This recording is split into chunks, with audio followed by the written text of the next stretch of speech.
حضرت سیدنا بلال بن رباح حبشی نسل تھے، حبشہ کے علاقے کے رہنے والے ہیں۔ ہجرت کر کے آپ کے والدین مکہ شریف کے قریب وادی سرات میں آ کے ٹھہرتے ہیں، اور یہاں پر آپ کی پیدائش ہوتی ہے۔ غلامی کی زندگی آپ نے اور آپ کے خاندان نے گزاری ہے۔ اہل علم کی تحقیق کے مطابق آپ کے والد گرامی کا نام رباح ہے اور آپ کی والدہ کا نام امامہ ہے۔ محققین میں سے کچھ اہل علم لکھتے ہیں کہ آپ کے والد محترم اور آپ کی والدہ محترمہ نے بھی کلمہ پڑھ لیا تھا۔ حضرت سیدنا بلال رضی اللہ تعالیٰ عنہ قبول اسلام کے اعتبار سے آپ سے پہلے صرف 6 لوگوں نے کلمہ پڑھا تھا، اور 7ویں نمبر پر جس شخصیت کو آقا کریم کی ذات حق پر ایمان لانے کی توفیق ملتی ہے، وہ ذات حضرت سیدنا بلال حبشی رضی اللہ تعالیٰ عنہ کے ساتھ۔ قرآن مجید نے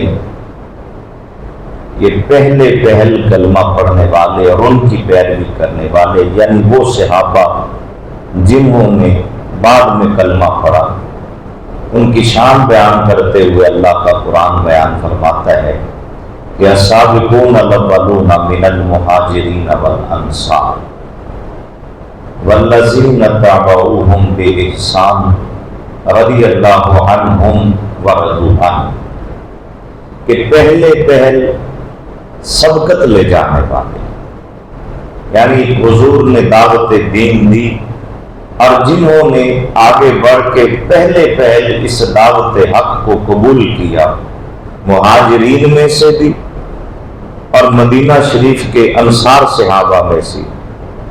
اللہ کا قرآن کہتا ہے یہ خوش نصیب اور وہ جنہوں نے ان کی احسان کے ساتھ پیروی کی، اللہ ان سے راضی ہے اور یہ اپنے اللہ سے راضی ہے۔ حضرت سیدنا بلال رضی اللہ تعالیٰ عنہ کا شمار بھی السابقون الاولون، یعنی پہل کلمہ پڑھنے والے صحابہ کرام میں 7واں نمبر حضرت سیدنا بلال حبشی رضی اللہ تعالیٰ عنہ کا۔ آقا کریم صلی اللہ علیہ وآلہ وسلم کے ساتھ مکہ المکرمہ میں بھی قدم با قدم ساتھ رہے، اور بڑی تکلیفیں، بڑی اذیتیں، بڑے امتحانات سے گزرے، اور اللہ رب العزت نے حضرت سیدنا بلال رضی اللہ تعالی عنہ اور چند اور حضرت خباب، حضرت عمار بن یاسر، حضرت سہیب، انہیں فقراء صحابہ بھی کہا جاتا ہے، جنہوں نے جمع ہی کچھ نہیں کیا تھا۔ ایسے عظیم صحابہ کوئی ایسے تھے جو وطن چھوڑ کے آئے، جیسے حضرت سلمان فارسی ہیں، جن کے بارے میں میرے نبی نے فرمایا ان الجنت تشتاق الی ثلاثہ، کہ 3 صحابہ ایسے ہیں کہ جنت جن کی مشتاق ہے، ایک حضرت علی ہیں، ایک حضرت عمار بن یاسر ہیں، اور ایک حضرت سیدنا سلمان فارسی ہیں رضی اللہ تعالیٰ عنہ۔ لیکن یہ حضرت بلال، حضرت سہیب، یہ صحابہ کرام، حضرت خباب رضی اللہ تعالیٰ عنہ، یہ حضور کی محفل میں بیٹھے تھے، مکہ کے بڑے بڑے سردار آئے، وہ آ کے کہنے لگے کہ اے محمد صلی اللہ علیہ وسلم، یہ غریب مسکین قسم کے لوگوں نے کلمہ پڑھا ہے، جن کے بدن پہ پہنے ہوئے کپڑے بھی پھٹے ہوئے، اگر یہ آپ پر اللہ کا احسان ہے تو یہ بڑی عجیب تر بات ہے، ہم کلمہ پڑھنا چاہتے ہیں، خواہش ہے کہ ہم آپ کے پاس بیٹھے پر اگر یہ غلام ہمارے برابر بیٹھے تو ہماری شان کے لائق نہیں، آپ انہیں اپنی محفل سے اٹھائیے اور یہ وہاں بیٹھے پچھلی صفوں میں، یہ ہمارے برابر بیٹھے تو ہم سردار ہیں، یہ غلام لوگ ہیں، یہ برابری ہمیں گوارا نہیں ہے، انہیں اپنی محفل سے اٹھا دیجئے تاکہ ہم آپ کے قریب آ کے بیٹھیں۔ تو ادھر یہ بات کہی جا رہی تھی، ادھر اللہ نے قرآن نازل کر دی، فرمایا لا تطرد الذین یدعون ربهم بالغداۃ والعشی یریدون وجہہ، میرے محبوب ان صحابہ کو اپنی بارگاہ سے کبھی دور مت کرنا، صبح شام دن رات یہ اپنے رب کو یاد کرتے ہیں، اور مقصد اور غرض نہ دولت ہے نہ روزی روٹی ہے، مقصد صرف یہ ہے کہ اللہ ان سے راضی ہو جائے، اور یہ میری رضا کے لیے تیری چوکھٹ پہ بیٹھے رہتے ہیں۔ سردار جاتے ہیں تو چلے جائیں، پر ان غلاموں کو اپنی بارگاہ سے نہ ہونا۔ یہ حضرت سیدنا بلال، حضرت خباب، حضرت صہیب رضی اللہ تعالی عنہم اجمعین، ایسے عظیم صحابہ کی شان میں قرآن کی آیتیں نازل ہو رہی، ان سے اللہ راضی ہے۔ یہ آقا کی محفل میں بیٹھے تو مکہ کے سردار جھڑک دیے جاتے ہیں، انہیں اللہ وحی کے ذریعے عزت دیتا ہے کہ محبوب ابو جہل نہیں بیٹھتا نہ بیٹھے، پر بلال تیری بارگاہ سے دور ہو جائے اس کا دل ٹوٹ جائے گا، اور میں اللہ یہ گوارا نہیں کرتا کہ تیرے چاہنے والے تجھ سے دور جائے اور ان کا دل ٹوٹ جائے۔ حضرت سیدنا بلال رضی اللہ تعالیٰ عنہ ان استقامت والے لوگوں میں شامل ہیں کہ جنہوں نے کلمہ پڑھا تو زندگی امتحانات اور آزمائشوں سے گزرتی ہے۔ جس کی غلامی میں رہتے تھے امیہ بن خلف، کوئی ایسا ظلم نہ تھا۔ آج جس معاشرے میں ہم رہتے ہیں، اگر آج 45-50 ڈگری سینٹی گریڈ درجہ حرارت ہو جائے تو ہم چیخ اٹھتے ہیں کہ اتنی قیامت خیز گرمی، لیکن حضرت بلال کے صبر، حوصلے اور استقامت کو سلام کہ مکہ کے تپتے ہوئے صحراؤں پر حضرت سیدنا بلال کو لٹایا جاتا ہے اور اوپر بھاری بھرکم پتھر رکھ دیے جاتے ہیں، اور سارا دن آپ کو وہیں پہ اس تپتی ہوئی ریت کے اندر چھوڑ دیا جاتا ہے، جہاں اگر گوشت بھی رکھ دیا جائے تو وہ بھی جل جائے۔ اس تپتے ہوئے صحرا کے اندر حضرت بلال لیٹتے ہیں، لیکن عشق کا رنگ یہ ہے کہ زبان کے اوپر ایک ہی جملہ ہے، احد احد احد۔ لوگوں، میرے بدن کے تم ٹکڑے ٹکڑے تو کر سکتے ہو، پر میرے دل سے میرے رب کا نام نہیں نکال سکتے، میری زبان پہ اس کا ذکر بند تم کبھی نہیں کر سکتے۔ حضرت سیدنا بلال کو 50-50 فٹ لمبی رسیوں میں مکہ کے عباس گلے میں رسیاں ڈال کے گھسیٹا کرتے، کبھی ادھر گرتے ہیں کبھی ادھر گرتے ہیں۔ اس ظلم سے بھی جب ان کا جی نہ بھرا تو دہتے ہوئے انگاروں پر سیدنا بلال کو لٹایا گیا۔ جسم کی چربی پگھلتی ہے تو حضرت سیدنا بلال رضی اللہ تعالیٰ عنہ آپ جس آگ کے انگاروں پہ لیٹے ہیں وہ بجھ جاتے ہیں، اور سلاخیں آگ میں گرم کر کے آپ کی زبان پہ لگائی جاتی ہیں۔ ہر امتحان سے گزرے، لیکن صدا ایک ہی تھی کہ جان جا سکتی ہے پر دامن مصطفیٰ ہاتھوں سے کبھی نہیں چھوڑا جا سکتا۔ سیدنا بلال رضی اللہ تعالیٰ عنہ کے بارے میں یہ بات بھی میں کہنا چاہوں گا جو سیرت کی کتابوں میں ملتی ہے کہ آپ خوش الہام لوگوں میں آپ کا شمار ہوتا ہے۔ مکہ کے لوگ جب ملک شام تجارتی قافلے لے کر جایا کرتے تھے تو سیدنا بلال رضی اللہ تعالیٰ عنہ ہدی خان ہوتے تھے، یعنی خوبصورت لہجے میں، خوبصورت انداز میں عربی اشعار پڑھتے۔ قافلے والے جب تھک جاتے اور اونٹ تھک جاتے، ان کی آواز میں اتنا حسن تھا کہ کہ آپ کی زبان سے نکلے ہوئے عربی اشعار سن کے ان کے اندر جوش اور حوصلہ آ جاتا تو جانور بھی منزل کی جانب جلدی نکل پڑتے اور انسان بھی جلدی نکل پڑتے۔ اسی مقام کے اوپر سیدنا بلال کی پہلی ملاقات حضرت سیدنا صدیق اکبر سے ہوتی۔ انتہائی خوبصورت لہجے میں آپ بولا کرتے تھے اور اسی خوبصورت آواز کی وجہ سے پہلے مؤذن رسول ہونے کا اعزاز بھی نبی پاک نے آپ کو عطا فرمایا تھا۔ آپ اتنی خوبصورت آواز میں اذان پڑھتے تھے کہ آقا کریم صلی اللہ علیہ وآلہ وسلم نے جب مدینہ طیبہ میں اذان لازم قرار دی گئی تو اس لمحے جب آپ کی ڈیوٹی لگی تو آپ کی زبان کے اندر خوبصورتی اور حسن اتنا تھا کہ جب اذان دیتے تھے تو آپ کی زبان سے نکلنے والے لفظ لوگوں کے دلوں کو کھینچ کے اللہ کی جانب لے آیا کرتے تھے۔ اسی خوبصورتی آواز کے پیش نظر حضور نے انہیں مؤذن قرار دیا تھا۔ سیدنا بلال رضی اللہ تعالیٰ عنہ کے بارے میں میرے حضور صلی اللہ علیہ وآلہ وسلم کا بڑا پیارا فرمان عالی شان ہے۔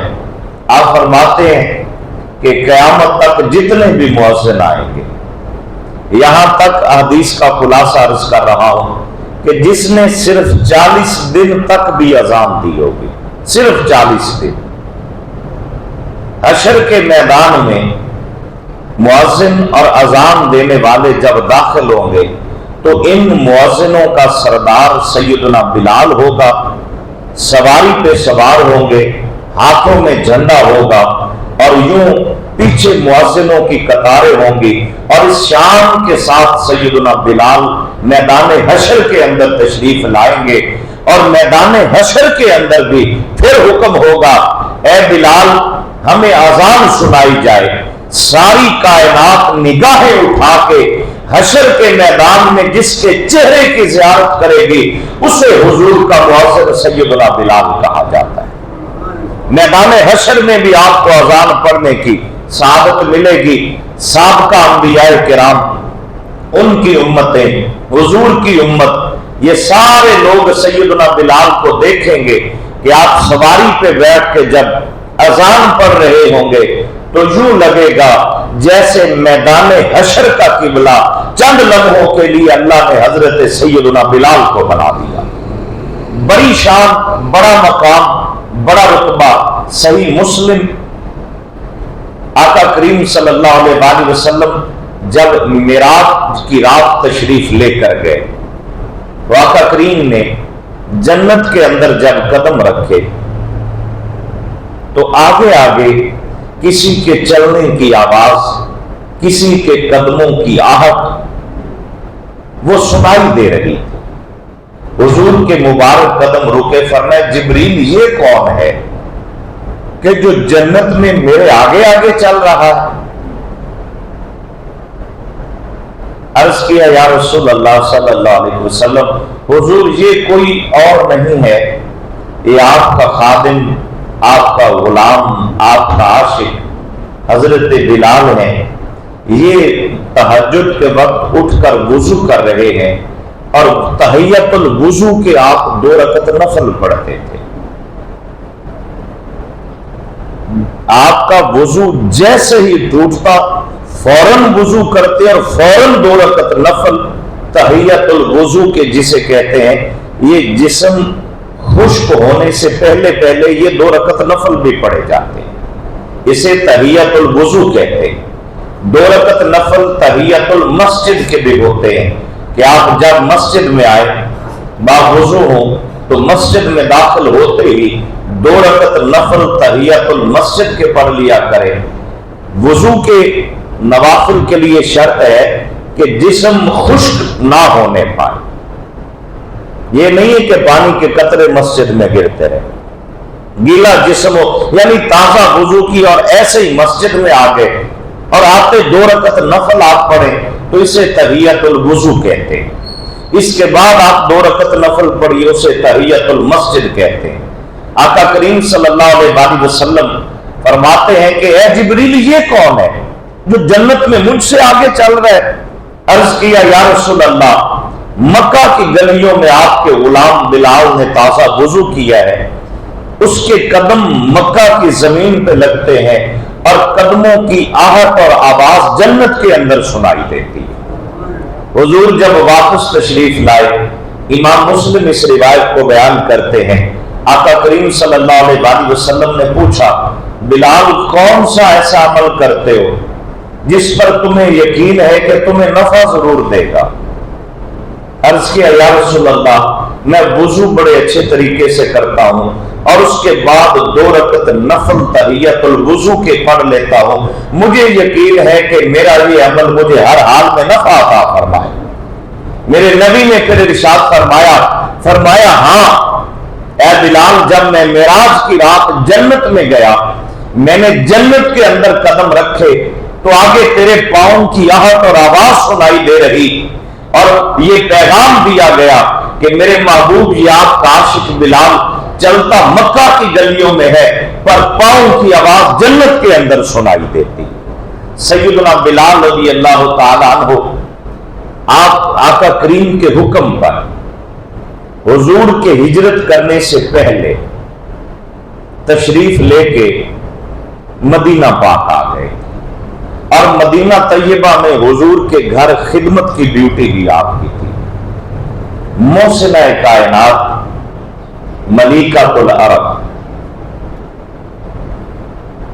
مخدومہ کائنات، اصل نسل مصطفیٰ حضرت سیدہ خدیجہ الکبریٰ سلام اللہ علیہ، مومنوں کی پہلی ماں، عرب کی امیر ترین عورت، سارے اہل مکہ کی دولت ایک طرف اور سیدہ خدیجہ الکبریٰ کا مال دنیا ایک طرف. اس سب کے باوجود آپ اپنے ہاتھوں سے بعض اوقات چکی بھی پیستی. حضرت بلال کہتے ہیں جب سے میں نے کلمہ پڑھا پھر میں اماں جی کے گھر چلا جاتا اور عرض کرتا کہ یہ نوکر حاضر ہے، خدمت کی ڈیوٹی اس کی لگائی. مکہ میں جب تک سیدہ خدیجہ الکبریٰ زندہ رہی، گھر کے اندر نوکری اور خدمت کی ڈیوٹی جس کی لگتی تھی اس خوش نصیب کو حضرت سیدنا بلال کہتے. میرے نبی نے ہجرت کا وقت آیا تو حکم دیا، اے بلال ہم سے پہلے تم چلے جاؤ. آپ کہتے ہیں کہ حضور سے یہ جدائی جو ہجرت کی تھی مجھ سے برداشت نہ ہوتی. مدینہ والے جب راتوں کو سو جاتے تھے، سیدنا بلال ہاتھ میں نیزہ لے کر آپ اس راستے پہ جا کے کھڑے ہو جاتے مدینہ کے کنارے پر جو راستہ مکہ شریف سے مدینہ آتا. ساری رات جاگتے تھے. مدینہ شریف کے صحابہ نے کہا بلال کبھی سو بھی جایا کر. اس نے کہا پتہ نہیں میرے حضور کس حال میں ہوں اور مجھے نیند کیسے آئے جب میرے آقا مکہ شریف میں ہے اور حضور کے بغیر مجھے نیند نہیں آتی. جب آقا کریم ہجرت کر کے مدینہ پاک تشریف لے کر آئے، سارے کائنات کے خزانوں کی چابیاں اللہ نے اپنے محبوب کو دی ہیں، اور میرے محبوب کے خزانوں کی چابیاں جس کے پاس ہوتی تھیں اس کا نام حضرت سیدنا بلال ہے رضی اللہ تعالیٰ. یہ جدید اصطلاح کے اندر حضور کے وزیر خزانہ بھی حضرت سیدنا بلال ہے. اور آقا کریم صلی اللہ علیہ وآلہ وسلم جب گھر کے اندر چلے جاتے آرام کے لیے، کام کے لیے، تو یہ حضور کی چوکھٹ پہ بیٹھے رہتے. چاہے حضور تھوڑی دیر کے لیے گھر آرام کریں، چاہے زیادہ دیر ہو، سیدنا بلال حضور کی دہلیز چھوڑ کے جاتے ہی کہیں نہیں تھے. رات کی شادی بھی جب ہوئی تو حضور نے فرمایا بلال گھر بھی چلے جایا کرو. یا رسول اللہ آپ کے در سے اگر جدا ہو جاؤں تو مجھے سکون نہیں آتا ہے. ساری زندگی حضور کی نوکری کرتے رہے. فجر کی اذان ارشاد فرمائی ایک دن، تو اذان دے کر آپ غائب ہو گئے مسجد نبوی سے. اذان دینے کے بعد مؤذن کو مسجد سے بغیر کسی شرعی عذر کے نہیں نکلنا چاہیے. پلٹ کے واپس آئے، تکبیر کہنے میں کچھ دیر ہو گئی اور تھوڑی جماعت کے اندر بھی تھوڑی تاخیر ہو گئی۔ جب پلٹ کے واپس آئے تو حضور نے پوچھا ہی نہیں، بلال کہاں سے آئے ہو، کیا کرتے رہے ہو؟ جب نماز ہو گئی تو صحابہ کرام نے پوچھا بلال خیر ہے، آج تیری وجہ سے نماز کے اندر حضور کو تاخیر کرنا پڑی؟ سیدنا بلال نے کہا کہ آج میں سیدہ فاطمہ الزہرا کے گھر گیا تھا، کبھی کبھی چکی پیسنے کی ڈیوٹی میری لگ جاتی ہے، اور وہ حسنین کریمین کی خدمت کر رہی تھی اور میں پردے کے باہر بیٹھ کے چکی پیس رہا تھا اور مخدومہ کائنات پردے کے اندر تھی، اس وجہ سے سیدہ فاطمہ کے گھر کی نوکری کرتے کرتے کچھ دیر ہو گئی ہے۔ یعنی ساری زندگی حضور سے اور حضور کے گھرانے سے وفا کرتے ہوئے گزاری۔ پھر وقت بدلتا ہے اور سیدنا بلال رضی اللہ تعالیٰ عنہ، آپ تو حضرت امیر حمزہ جو سید الشہداء ہیں، انہوں نے کئی بار کوشش کی کہ حضرت سیدنا بلال رضی اللہ تعالیٰ عنہ کو یہ تلوار چلانی سکھائی جائے، اس کی بڑی کوشش۔ آپ خاندانی اعتبار سے تو حبشی نسل تھے، لیکن یہ ذہن میں رکھے کہ وجود کے اعتبار سے کمزور وجود اور طبیعت تھی آپ کی، کوئی باری برکم ہیوی کبھی الجثہ نہیں تھے آپ، کمزور سا بدن تھا، اور ہر جنگ کے اندر حضور کے ساتھ رہے، غزوہ بدر سے لے کے غزوہ تبوک تک پر ڈیوٹی انتظامی معاملات کے اندر حضور ان کی لگایا کرتے تھے، یا آقا کریم کی خدمت کے لیے یہ بیٹھا کرتے تھے۔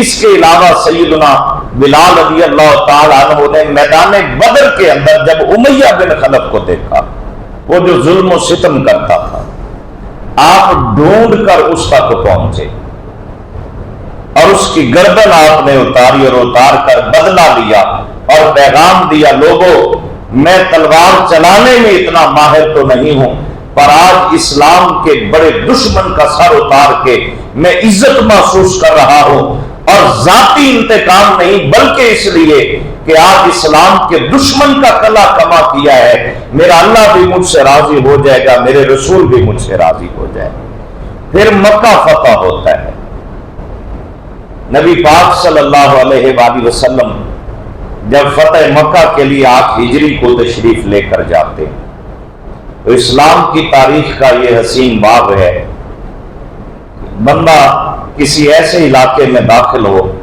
جن لوگوں نے ظلم کیے ہوں، ستایا ہو اور ظلم و ستم کے پہاڑ ڈھائے ہوں، آج اس شہر مکہ میں میرے کریم نبی داخل ہوئے نا تو حضور کی گردن مبارک جھکی ہوئی تھی اور سواری کے کجاوے پر آپ کی ٹھوڑی مبارک لگ رہی تھی۔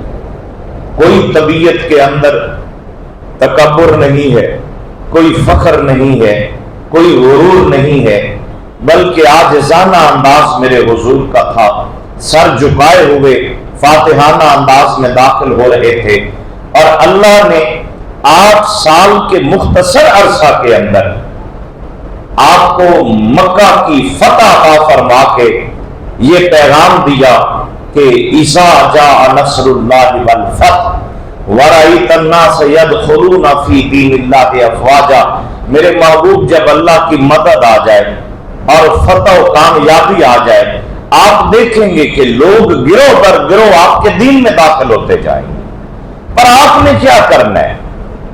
فَسَبِّحْ بِحَمْدِ رَبِّكَ، جب لوگ کثرت کے ساتھ آپ کے دین میں آئے تو آپ نے اللہ کی تسبیح کرنی ہے، وَاسْتَغْفِرْهُ، اور آپ نے اللہ سے استغفار کرتے رہنا ہے، اور یہ استغفار نبی کا استغفار میرے اور آپ کے استغفار کی طرح نہیں ہے۔ ہم جب کہتے ہیں استغفر اللہ تو اس کا مطلب ہے اللہ میرے گناہ معاف فرما دے، یہ دعا جب نبی مانگتے ہیں تو نبی معصوم ہوتا ہے، نبی کی استغفار بندوں کے استغفار کی طرح نہیں ہوتی، نبی کی استغفار بلندی درجات کے لیے ہوتی، یہ بنیادی تصور ذہن میں رکھنا ہے۔